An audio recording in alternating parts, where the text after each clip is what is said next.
Estamos en el encuentro de expertos de enfermedad celíaca y bueno, pues cuando uno piensa en enfermedad celíaca, realmente lo que piensa es en patología, o sea, en enfermedad digestiva, ¿no? En diarreas, en vómitos, que me sienta mal la comida, tengo dolor abdominal, me encuentro mal cuando como, eso es lo que uno piensa, ¿no? Entonces, pues uno se plantea, pues hoy, ¿por qué hablamos de enfermedades de la piel? Que tiene que ver la piel con la enfermedad celíaca, ¿no? Y para eso estoy yo, que soy dermatóloga, para explicaros esa relación.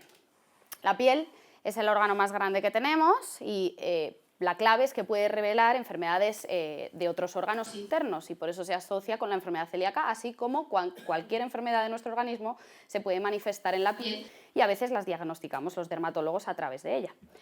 Bueno, las funciones de la piel son muy importantes, que es protegernos, ayudarnos a relacionarnos con los demás, intercambiar sustancias y bueno, pues nos sirve para mucho. Y la piel del celíaco, ¿qué tiene de particular? Pues tiene de particular que tiene algunas alteraciones que se deben exclusivamente a la enfermedad celíaca, o sea que no la tienen otros pacientes que no son celíacos, pero puede pasarle cualquier enfermedad dermatológica que sí que tenemos, seamos o no seamos celíacos.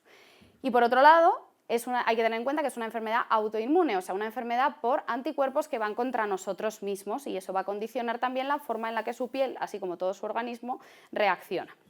Por otro lado, no come gluten, no come trigo, cebada, centeno y avena. Entonces eso también nos va a condicionar lo que le pasa en la piel, así como lo que le pasa en el resto del organismo, ¿no?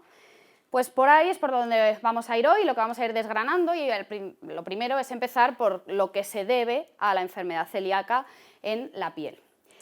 ¿Eso cómo se llama? Pues eso tiene un nombre así un poco raro que se llama dermatitis herpetiforme, que es la forma en la que la enfermedad celíaca se manifiesta en nuestra piel.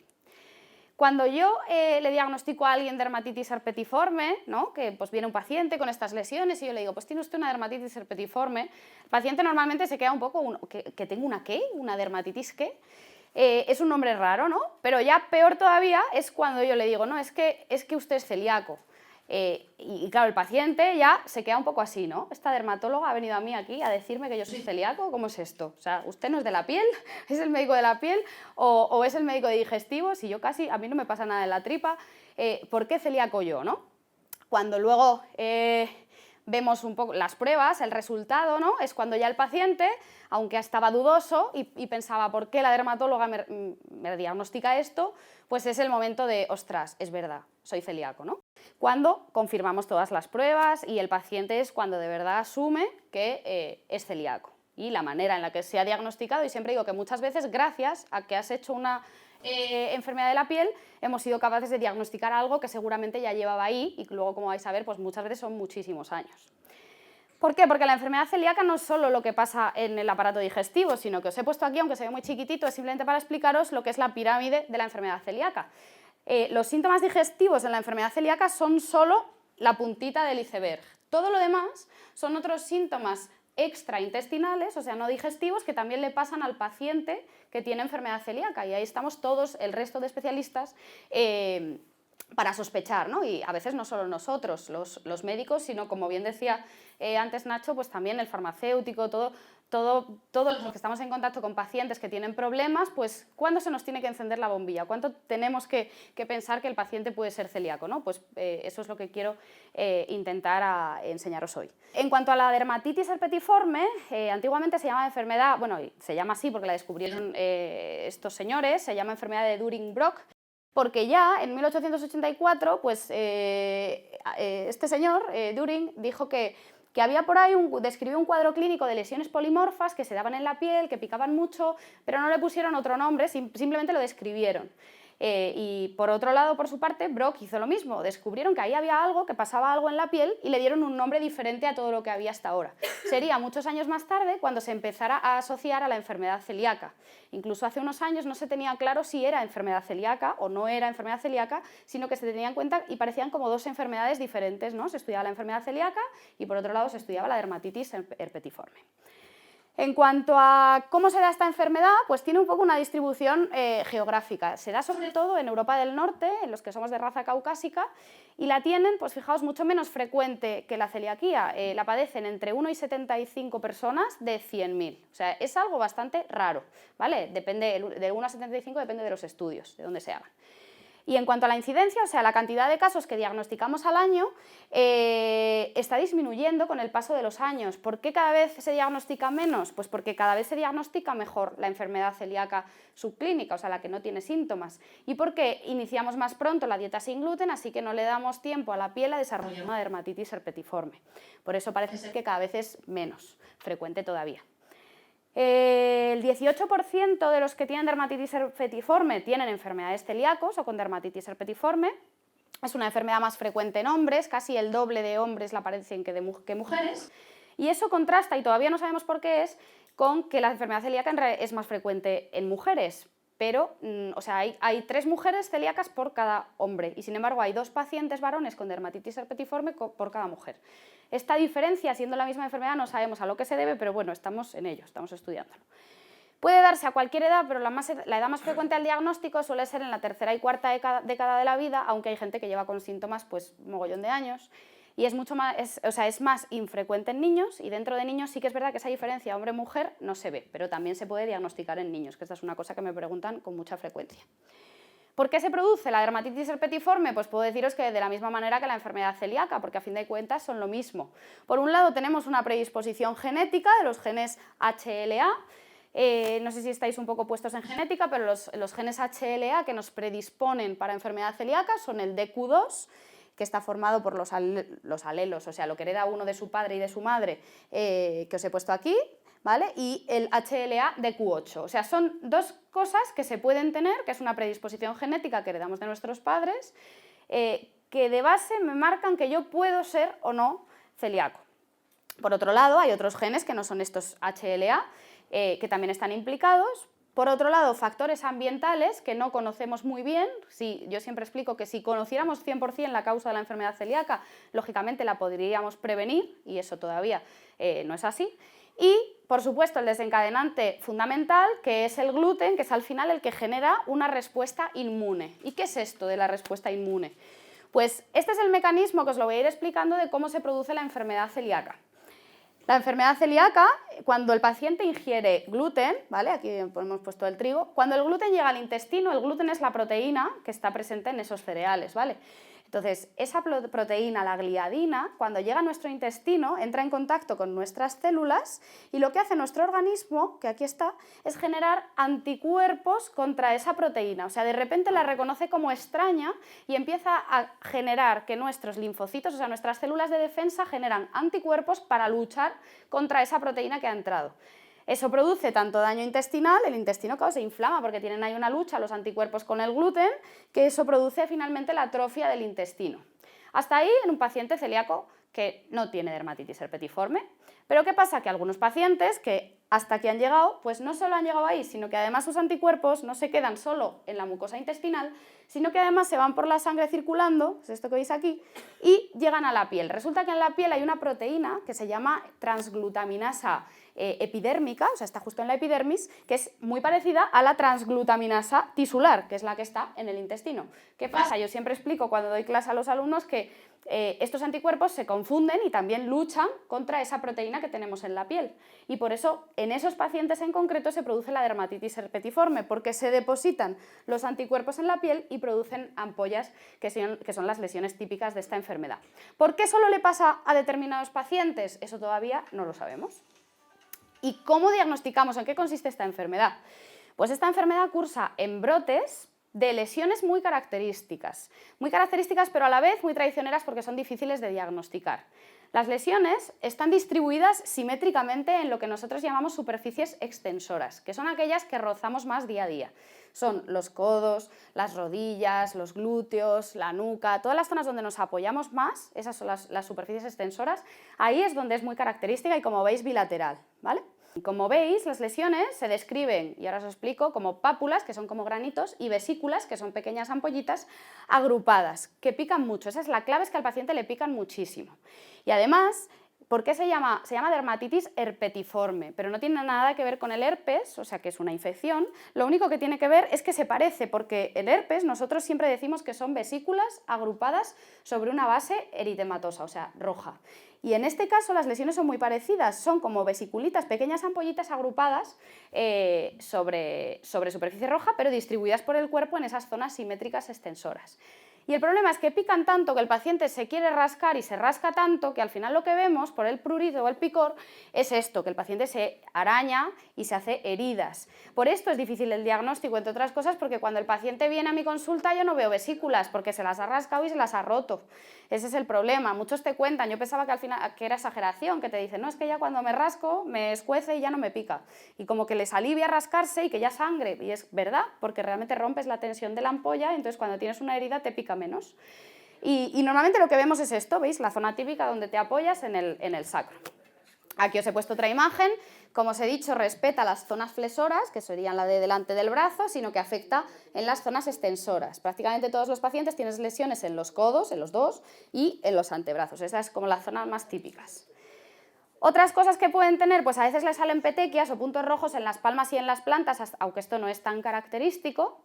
Y también suelen tener lesiones en la boca, igual que un paciente celíaco. ¿Por qué? Pues no se sabe bien la causa. Antiguamente se pensaba que era por falta de calcio, ahora ya se sabe que es por un mecanismo también autoinmune de anticuerpos. Pero el caso es que lo que pueden presentar son aftas, o sea, llagas, vesículas, o sea, pequeñas ampollitas, heridas, erosiones, escozor, o sea, molestias en la boca. Y luego, por otro lado, muy frecuentes alteraciones dentales. En los dientes, ¿qué pasa? Que se les altera el esmalte, se rompen trocitos de diente, les salen como puntitos, marquitas en el esmalte.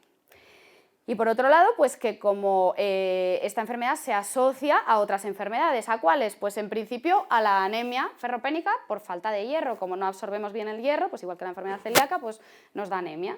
Por otro lado, a otras enfermedades autoinmunes, porque todas entre sí se asocian. Yo siempre digo que cuando uno tiene los anticuerpos revolucionados, los tiene revolucionados contra todo. Entonces te pueden salir anticuerpos contra el páncreas y hacer una diabetes, contra el tiroides y hacer un hipotiroidismo, o un hipertiroidismo autoinmune y así. Entonces, ¿contra cuál enfermedad? Pues la que más se asocia es con la enfermedad tiroidea. El hipotiroidismo es la más frecuente. Por otro lado, pues eso, diabetes, vitíligo, alopecia areata, etcétera, ¿vale? Un montón de enfermedades autoinmunes que se pueden asociar, pero no quiere decir que te vayan a dar todas. O sea, yo digo, no hay que agobiarse, simplemente que sepas pues, que te puede aparecer otra y hay que estar como un poco pendiente. Y en cuanto al linfoma, que no sé si lo habréis oído, pero sí que antiguamente se asociaba no a dermatitis herpetiforme, sino en general a la enfermedad celíaca al linfoma, pero en esto a día de hoy no lo podemos asegurar porque hay estudios muy contradictorios. Parece ser que no se asocia al linfoma, pero bueno, en cualquier caso el hacer la dieta sí que nos prevendría de desarrollar esto, con lo cual pues de ahí la importancia de hacer la dieta sin gluten. ¿Cómo diagnostico yo cuando viene un paciente con esas ronchas que os he enseñado? ¿Cómo lo diagnostico? O sea, aquí está un poco la clave. Lo primero, la exploración física, que es lo que os he puesto a la izquierda, que es que yo sospecho cuando lo veo. Por otro lado, abajo tengo las serologías, que son los anticuerpos, y arriba tengo la histología, que es la anatomía patológica, o sea, lo que yo veo al microscopio, y la inmunofluorescencia. ¿Qué es esto? Pues yo lo que hago es coger los dermatólogos cuando vemos lesiones cutáneas para tener un diagnóstico 100%, hacemos una biopsia, que es con un poquito de anestesia local, y ese aparatito que veis ahí, que es un punch, es como un bisturí en un cilindro. Entonces yo lo que hago es cojo un bocadito de la piel, doy un punto y lo veo al microscopio a ver qué pasa ahí. ¿Qué es lo que voy a ver? Pues en el paciente con dermatitis herpetiforme, lo que yo veo en el microscopio es la imagen de arriba, que es que la piel se ha separado. Aquí están todos los anticuerpos dando guerra y entonces la piel se ha separado, por eso se ha formado esa vesícula, esa pequeña ampollita. Pero necesito otra prueba, no me vale una biopsia normal, porque yo veo que ahí hay una ampolla, pero no sé por qué se ha producido. Necesito la inmunofluorescencia directa, que es la prueba que detecta los anticuerpos que están ahí depositados. Entonces aquí veo una hilerita, en esta inmunofluorescencia veo depósitos granulares, se llaman, de inmunoglobulina A, justo depositados ahí, ¿vale? Por eso se produce esa separación de la epidermis, de la parte de arriba de la piel, y vemos esas ampollas. Esta es la justificación. En cuanto a las serologías, pues las de la enfermedad celíaca. Yo lo que veo en sangre es que el paciente tiene anticuerpos antitransglutaminasa tisular, antigliadina, antipéptidos de amidados, antiendomisio, y además son de tipo IgA y le tengo que pedir al paciente la IgA porque hay pacientes que tienen baja la IgA, que es la inmunoglobulina A. Si tú la tienes baja, pues todos estos te van a salir falsamente negativos. Hay que asegurar que esta, que a veces es deficiente, pues sí que la tiene el paciente. Pero ojo, ¿cuál es el problema con el que nos encontramos? Que no todos los pacientes elevan anticuerpos y ese es uno de los grandes problemas diagnósticos y en el que tenemos que trabajar mucho porque hay veces que si tú no estás muy puesto en enfermedad celíaca te salen anticuerpos negativos y ya dices, este paciente no va a ser celíaco. Y no es así porque hay muchos pacientes que no tienen esos anticuerpos positivos. Entonces, si la sospecha es alta, tengo que seguir buscando porque hay gente que en toda su vida, aunque es celíaco confirmado con biopsia, no hace anticuerpos, ¿vale? Por otro lado, tengo el estudio genético, que no lo pido siempre, solo lo pido cuando tengo dudas, cuando tengo sospecha, en ese caso, o a veces a los familiares. En ese caso sí que se pide el estudio genético, que lo que quiero ver es si el paciente es portador de esos genes que os he contado, el HLA de Q2, que como veis es la mayoría del porcentaje, pues hasta el 95% de los pacientes celíacos con o sin dermatitis tienen HLA de Q2, y el HLA de Q8, que es un poco menos frecuente, pero que también te predispone a la enfermedad celíaca. Por otro lado, aquí os he hecho una distinción, esto ya es como un poco más avanzado, pero siempre me gusta contarlo porque hay que detallar en el análisis genético qué genes tiene el paciente. No basta con decirme que es HLA de Q2 negativo, no, me tienes que decir qué tiene, porque muchas veces el HLA se forma por dos alelos, ¿vale? Tiene dos partes. ¿Qué pasa? Que esas dos partes pueden estar juntitas en un solo gen, eso se llama cis, ¿vale? Pero pueden estar en dos genes diferentes y eso se llama trans, ¿vale? Y a veces también te predispone a enfermedad celíaca tener no todas las dos partes, sino tener lo que nosotros llamamos half de Q2, o sea, medio de Q2, o sea, tener solamente una de estas dos partes. Ahora se ha visto que también te puede predisponer, aunque con menos papeletas, pero te puede predisponer también para enfermedad celíaca. Entonces, es muy importante detallar el estudio genético, ¿vale? El estudio genético, si te sale positivo, no quiere decir que vayas a ser celíaco, quiere decir que tienes predisposición genética, o sea que puedes serlo o puedes no llegar a serlo. ¿Para qué nos vale? Pues porque tiene un elevado valor predictivo negativo, que eso lo que quiere decir es que si nos sale negativo, con gran probabilidad no vamos a ser celíacos, o sea, prácticamente podemos asegurar que si te sale negativo puedes estar tranquilo porque no vas a ser celíaco, esa es la ventaja. Pero si te sale positivo, no te agobies, que hay que seguir buscando o hay que seguir esperando porque no tiene por qué darte una enfermedad celíaca a lo largo de la vida, ¿vale? Eso por un lado. Entonces, ¿cómo tratamos? Por otro lado, ¿cómo tratamos? Os hago el tratamiento, que luego os iba a decir una cosa del diagnóstico, pero os la voy a decir después. Hasta aquí la dermatitis herpetiforme. Entonces, ¿cómo la trato, la dermatitis herpetiforme? Pues por un lado hay un fármaco que se llama Dapsona, que lo que hace es que bloquea esos anticuerpos IgA que se nos van contra la piel. Entonces, ¿la Dapsona qué hace? Pues que mientras tú estés tomando gluten, lo que hace es que te bloquea esos anticuerpos. Es muy rápida, lo malo es que no tiene efecto sobre el intestino, es decir, no hace nada sobre la enfermedad celíaca, pero sí sobre la dermatitis herpetiforme. Con lo cual, el tratamiento de por vida del paciente va a ser la dieta sin gluten, ¿vale? Igual que en la enfermedad celíaca. Entonces, mientras que la dieta sin gluten hace efecto, pasa un tiempo en el que puede tener el paciente los anticuerpos circulando. Esa es otra pregunta súper frecuente. Me han diagnosticado dermatitis herpetiforme, ya ha pasado un año, estoy con la dieta sin gluten estricta y sigo teniendo síntomas. Pues no pasa nada, es lo normal. Pueden pasar hasta 2 años, en algunos casos un poco más, pero hasta 2 años en los que tienes anticuerpos por ahí depositándote en la piel, aunque ya estés haciendo la dieta estricta sin gluten. Así que no hay que agobiarse, simplemente hay que tener paciencia y mientras que esperamos a que la dieta sin gluten esté haciendo efecto, nos tomamos el fármaco que es la Dapsona. La Dapsona se van poniendo dosis un poquito más elevadas, es un fármaco un poco fuerte y lo único que hay que hacer es descartar antes de tomarla, antes de pautarla, vamos, eso lo tiene que hacer el médico, pedir en la analítica una enzima que se llama glucosa 6-fosfato deshidrogenasa, que es la que se encarga, como si dijéramos, de procesar la Dapsona o la sulfona, que son lo mismo. Si tú no tienes, genéticamente has nacido con esa enzima baja, pues no debo darte este fármaco, sino que simplemente te puedo decir que esperes a que la dieta sin gluten te haga efecto. Si tú sí tienes esa enzima bien, pues se te puede dar. ¿Por qué? Pues porque tiene efectos secundarios, en algún caso haces como una anemia muy severa, entonces es un fármaco pues como que requiere control.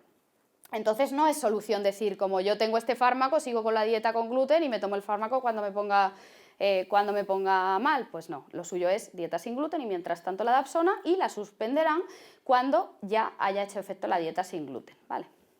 Entonces son como un poco los dos pilares del tratamiento que son fundamentales, pero ya os digo que el que más pesa es la dieta sin gluten, que es el que va a ser de por vida. El pronóstico de la dermatitis herpetiforme, así como la enfermedad celíaca, pues es muy bueno si se cumple estrictamente la dieta sin gluten. Las tasas de supervivencia, o sea, lo que vive la población con enfermedad celíaca es lo mismo que lo que vive la población sin enfermedad celíaca. El papel de la dieta sin gluten sí que se ha visto que tiene un posible efecto protector en eso que hablamos del linfoma intestinal. O sea, si tú no te tomas en serio el hacer la dieta sin gluten, ¿qué va a estar pasando? Que tú vas a estar teniendo a tus linfocitos, a tus defensas cabreadas en tu intestino, y de ahí el que pueda llegar a desarrollarse un linfoma, porque los tienes ahí cabreados. Si tú no los cabreas, pues entonces van a estar más tranquilos y no vas a tener más riesgo de tener ese linfoma intestinal. Y por otro lado, el riesgo de tener otras enfermedades autoinmunes no está claro que disminuya cuando disminuimos los anticuerpos de enfermedad celíaca. Por otro lado, sí que hay estudios por ahí, por ejemplo, que en cuanto a los eventos cardiovasculares de los pacientes celíacos son menores que los pacientes que no son celíacos, porque el estilo de vida en cuanto a la comida es un poco mejor, porque no se comen tantos hidratos saturados, como tienes que tener esa dieta sin gluten, pues parece ser que tienes menos eventos cardiovasculares. Pero bueno, de esto están saliendo ahora muchos estudios nuevos. ¿Cuál es el problema que nos encontramos en la consulta? En la consulta y en la vida, que la dermatitis herpetiforme, pues con mucha frecuencia pasa muchos años desapercibida y que debajo esconde una enfermedad celíaca, por eso es muy importante. ¿Qué pasa? Que muchos especialistas pues vamos viendo signos en el paciente pues, de cosas que le pasan, otras cosas, no solo lo de la piel, y a veces se nos escapan. Entonces, yo siempre digo que es una enfermedad en la que hay que pensar, porque hay que pensar en ella para poder diagnosticarla, ¿no? Es un poco como buscar una aguja en un pajar, porque tienes que ir a por ella, tienes que pensar en ella, porque si no, como es tan infrecuente, diagnosticas otras cosas que son más frecuentes, ¿no? Entonces es una enfermedad como difícil. Por eso, yo que pienso en esta enfermedad, a raíz de un caso muy cercano, empecé a ver como muchas dermatitis herpetiformes y a diagnosticar como dermatóloga muchas enfermedades celíacas, y dije, ¿qué pasa aquí? ¿Por qué yo diagnostico tantas? Pues yo diagnostico tantas probablemente porque pienso en que esta opción está ahí, en que existe. Entonces, no os voy a contar mi tesis porque es un poco larga, pero bueno, hace unos años pues yo hice la tesis sobre este tema, ¿no? A ver qué pasaba con la enfermedad celíaca y la dermatitis herpetiforme, ¿no? Yo me planteaba por qué no se diagnostica correctamente, ¿no? Entonces yo pienso que es porque se confunde con enfermedades más frecuentes, por ejemplo con la psoriasis, que es mucho más frecuente, por las escoriaciones, o sea, las lesiones por el rascado, que hacen que yo no vea esa vesícula cuando tú vienes a mi consulta, y por otro lado porque va en brotes. Entonces a lo mejor cuando vienes a la consulta, justo cuando te toca dermatólogo, pues en ese momento no tienes nada. Por eso es verdad que sí que es importante el papel del farmacéutico, porque muchas veces el paciente habla más con el farmacéutico que con el dermatólogo, porque realmente con el farmacéutico se ve y se puede ver cuando quiera bajar a la farmacia. Con el médico pues a veces le cuesta un poco más acceder. Otra dificultad para el diagnóstico es que solamente, fijaos que pocos, el 20% de los pacientes que tienen dermatitis herpetiforme al diagnóstico tienen síntomas gastrointestinales. ¿Qué quiere decir? Que tiene una enfermedad celíaca subyacente, o sea, que no se ha diagnosticado y que está pasando desapercibida porque no le está dando síntomas. A veces el primer síntoma por el que ellos consultan es por las lesiones de la piel. La enfermedad celíaca, por otro lado, también es una enfermedad que creemos que está infradiagnosticada. Creemos que solo 1 de cada 7 a 10 individuos está diagnosticado. Así que, como veis, son como muchas dificultades para poder diagnosticar bien esta enfermedad, ¿no? Entonces, pues yo me planteé y estuvimos viendo pacientes celíacos, y os cuento básicamente las conclusiones a las que llegamos después del estudio, que es que no encontramos diferencias entre los pacientes celíacos con y sin dermatitis, que esto apoya lo que yo os he dicho antes, de que ahora ya sabemos que esto es la misma enfermedad, que tiene o no síntomas en la piel, ¿vale? Porque todo, menos obviamente las lesiones cutáneas, era igual en los pacientes celíacos con o sin dermatitis. Nosotros también demostramos lo que ya sabíamos, que era que el HLA de Q2 y de Q8 te predisponen a tener estas dos enfermedades. Por otro lado, vimos que existe mucho retraso en el diagnóstico de dermatitis herpetiforme en nuestro medio, aquí en España, incluso de 20 años o más en el 20% de los pacientes con dermatitis herpetiforme.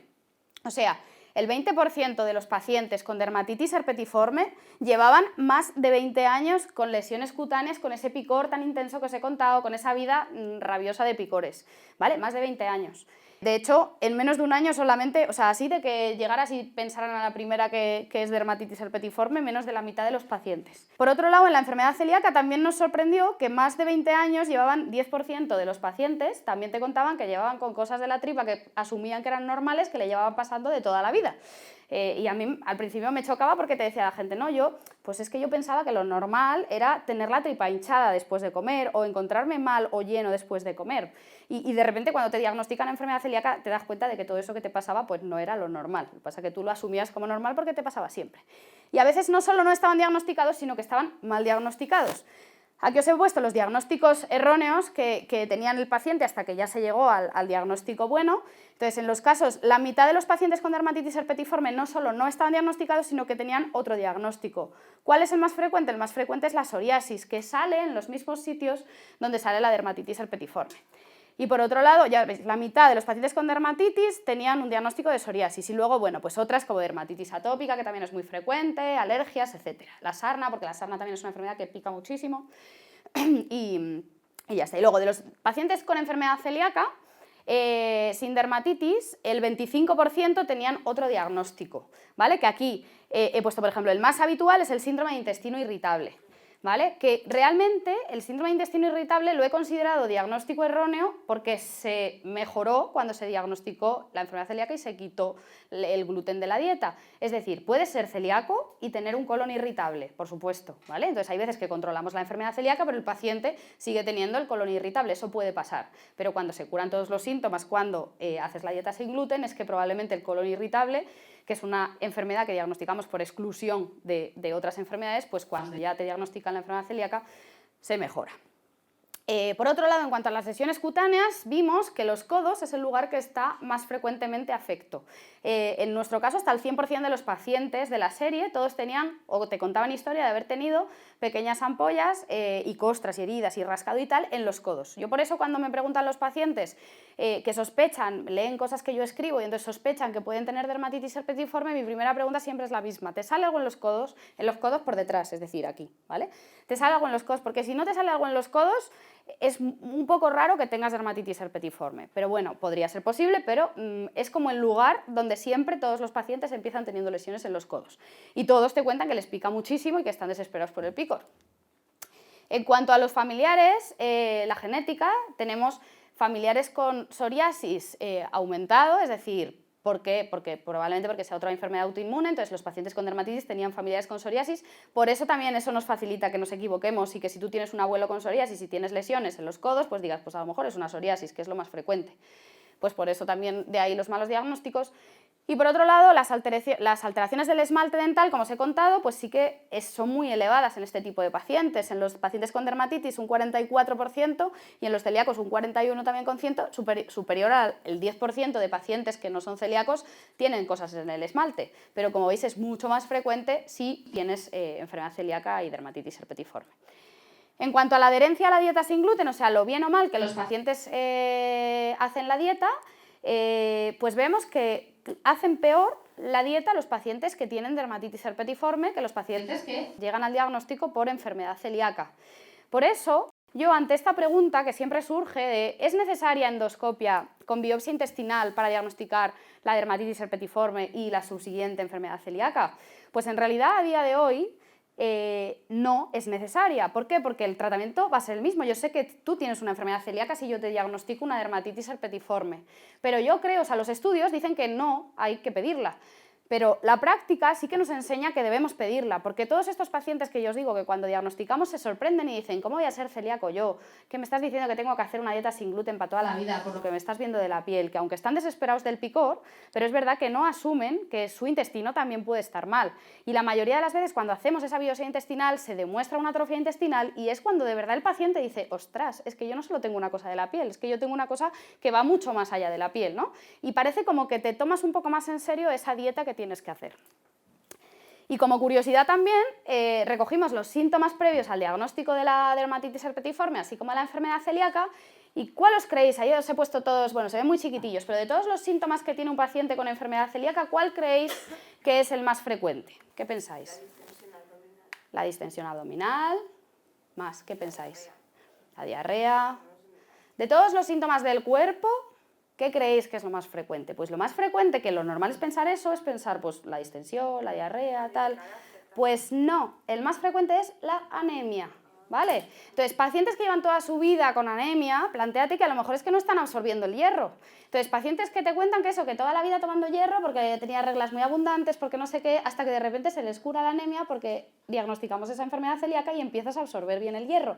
Pues ese es el síntoma más frecuente, fijaos, lo comparamos con pacientes sanos, o sea, sanos que no tienen enfermedad celíaca. Los pacientes que no tenían enfermedad celíaca, solo un 14% habían desarrollado anemia a lo largo de sus vidas, mientras que el 78% de los pacientes celíacos o el 60 y pico por ciento de los pacientes con dermatitis te contaban que a lo largo de su vida habían tenido episodios de anemia. Con lo cual, ojo, anemia, alarma, ¿vale? Ya está dentro de los protocolos de anemia el pedirte si tienes enfermedad celíaca.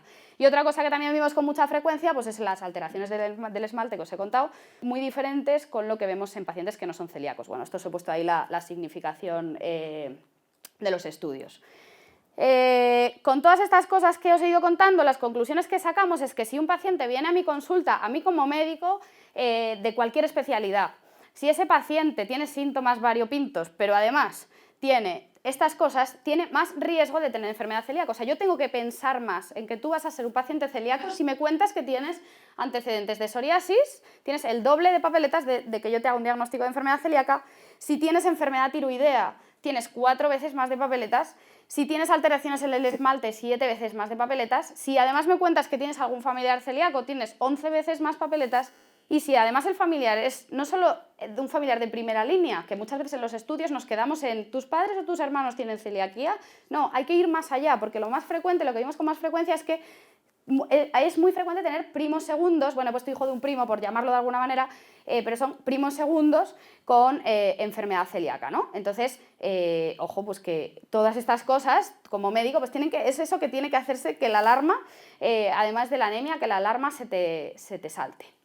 Entonces, pues aquí os pongo un trigal, que casualmente pues es de donde sale aquí la paja. Entonces yo siempre digo que si uno no sabe lo que está buscando, no lo va a ver, ¿vale? La enfermedad celíaca son muchas cosas, pero a veces cuesta verlas y cuesta diagnosticarlas. O sea, cuando diagnosticas a alguien que tiene diarreas, que está muy malo, eso no tiene mérito. Lo que tiene mérito es saber diagnosticarlo, saber pensar en la enfermedad celíaca, porque es como buscar un poco una aguja en un pajar, ¿no? Pero si sabes lo que estás buscando y sabes cómo buscarlo, lo vas a encontrar mucho más rápido y al paciente pues le vas a dar la vida.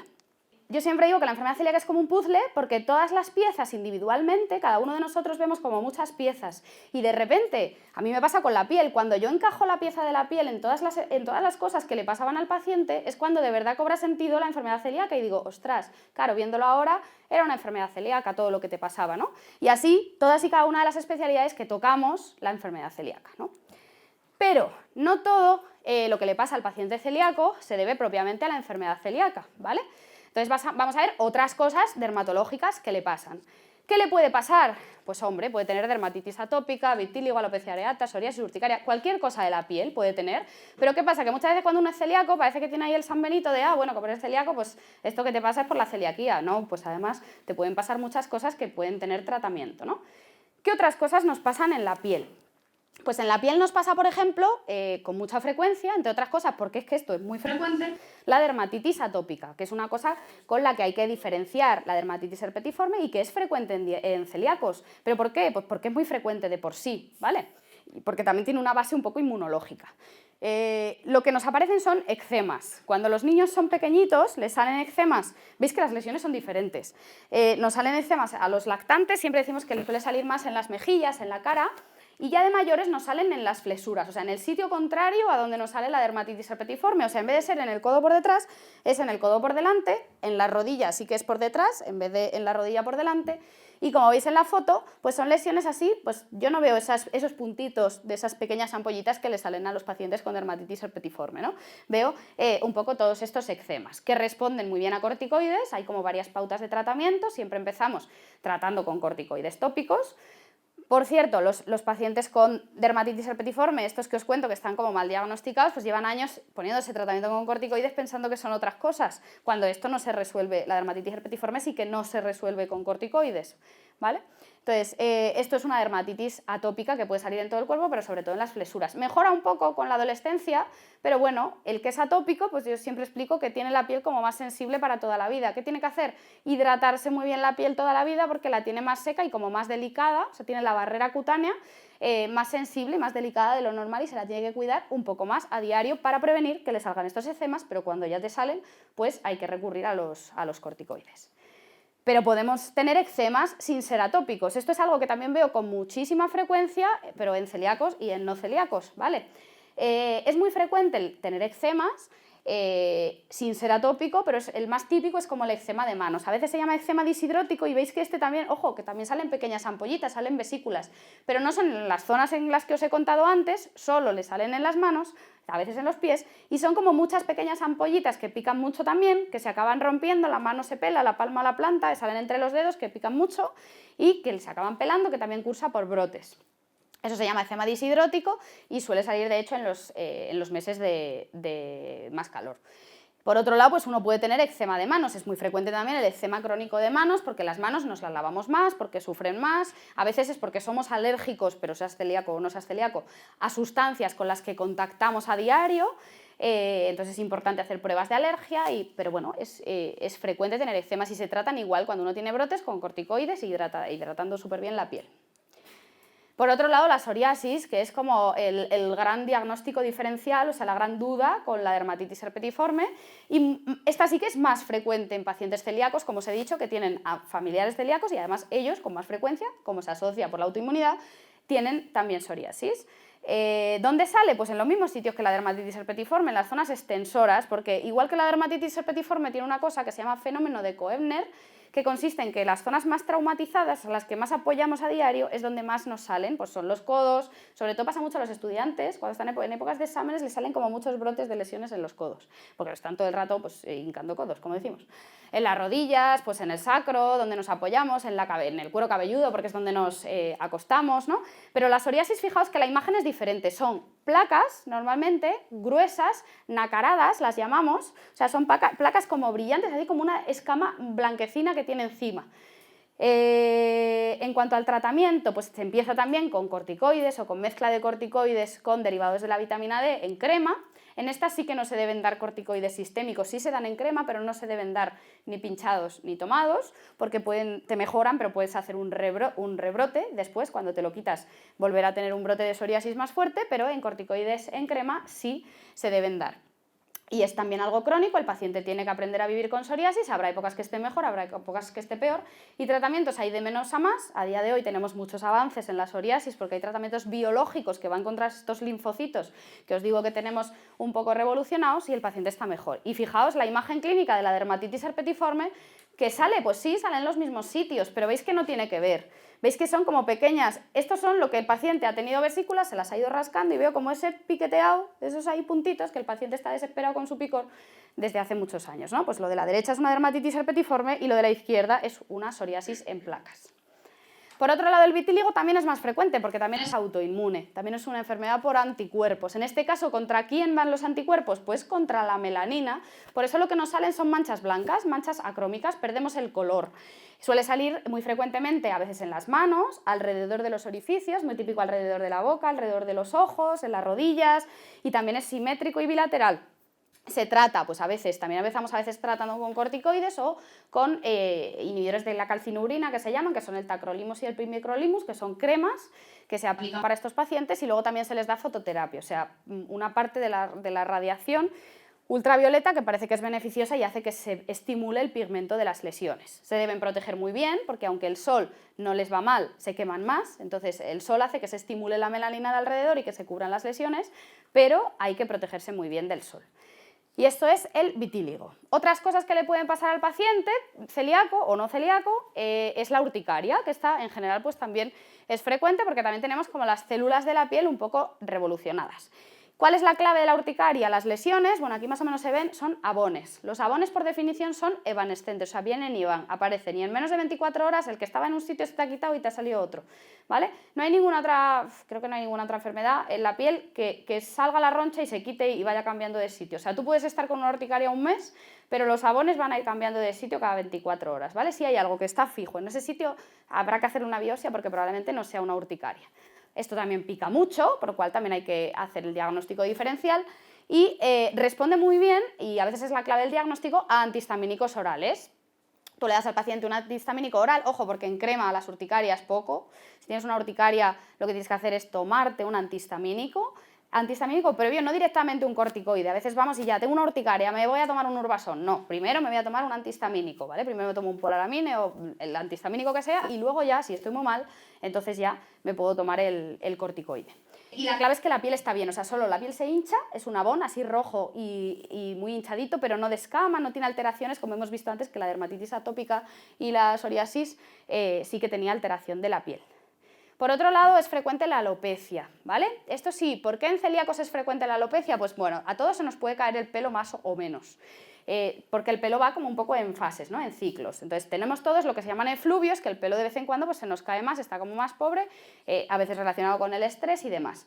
Pero ¿qué pasa? Que normalmente en el paciente celíaco esta alopecia se suele deber al déficit de zinc, o sea, que nos falta zinc en la sangre, que también se asocia de hecho con las uñas débiles. ¿Pero por qué? ¿Por qué los celíacos tienen menos zinc de lo normal y hay que pedirlo en la analítica? Pues porque ¿dónde está el zinc?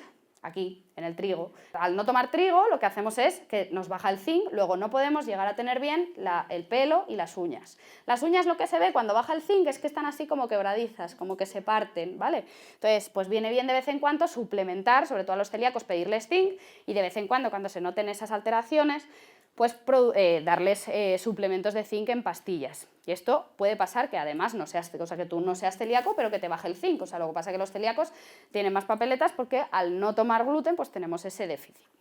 Hay otro tipo de alopecia que también es por anticuerpos, luego también se asocia más a la enfermedad celíaca, que es la alopecia areata. Se llama así porque te sale un área o varias de pelo en el cuero cabelludo, pero sin pelo, ¿veis? Son como calvas, o sea, tienes como una o muchas calvas en las que la piel de entre medias está normal, es simplemente que el pelo se ha caído. ¿Por qué? Porque han llegado los anticuerpos y están luchando contra el folículo del pelo, con lo cual el pelo se cae.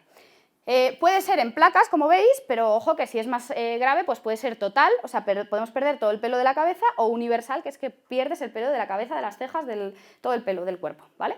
Se trata también con corticoides, normalmente suele tener un antecedente de estrés el paciente, y pues también hay que luchar un poco contra eso, contra el estrés, y bueno, pues tratar con corticoides, que son los que al final luchan contra esos anticuerpos que están ahí dando guerra y cargándose el folículo piloso. También quería comentar qué pasa con el gluten a través de la piel, porque esto es algo que me preguntan sin parar, que incluso en las reuniones que hacemos, cuando hacemos reuniones de celíacos, de especialistas que nos dedicamos a enfermedad celíaca, es una pregunta muy frecuente, y es que el trigo y la avena sobre todo se usan muchísimo en cosmética, bueno, se usan en todo, en medicaciones también. Ahora que he dicho las pastillas de zinc, pues hay que ver que la pastilla de zinc sea sin gluten, porque se echa, ¿por qué? Porque es un espesante. Igual que espesamos las salsas con esto, pues también podemos espesar pues la pasta de dientes, el gel de baño, las cremas, el champú, todo se puede espesar. Y además, bueno, pues también tienen proteínas, el trigo, por ejemplo, hay muchos champús de trigo, la avena es calmante para la dermatitis y tal, y bueno, pues esos son muy utilizados. Entonces, ¿recomendamos evitar el contacto? Pues realmente no hay estudios que demuestren que la penetración a través de la piel del gluten, primero que es difícil porque la molécula es muy grande, y segundo que no está demostrado que hagamos anticuerpos por esa vía, porque como os he explicado antes en el mecanismo, la gliadina tiene que pasar por el intestino, hacer que esas células de nuestro intestino reaccionen contra la gliadina, entonces ya se dispara toda esa cascada inflamatoria.